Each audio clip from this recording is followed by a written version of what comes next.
So let's understand how we can deploy the production grade image using the ECR and ECS. So let me show you the first ECR over here. Okay, so in the search tab, I'm just going to search the ECR, and let me open in the new tab over here.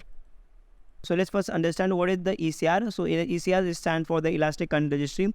So this is the service provided by Amazon, so in which you can able to push your Docker images directly in the ECR, and later on we can able to use it. So same as it is the Docker Hub. So in the Docker Hub we can able to push the images, but in the Docker Hub we have the only limitations that, and we can able to put the only one private image. And here in the ECR, okay, so we have these options over here. So we have this two options, like the private registry and the public registry, which means so we can able to store the images in the both formats, like the public and the private, so as per your need. Okay, so what we are going to do, we have this tic-tac-toe application. Okay, so we are going to create the production grade image, and later on we are going to push this image on the ECR, and later on we are going to use the ECS. Okay, so here as you can see that we have this Elastic Container Service. Okay, so ECS is a service provided by Amazon, and in which we can able to run our Docker images. So we are going to pull the Docker images from the ECR, and we can able to run that images using the ECS.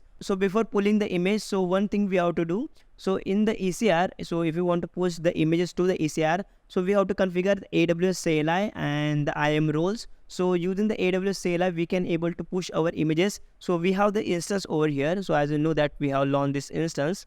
Okay, so we have this instance is running. Okay, so now we are going to set up the AWS CLI in this instance.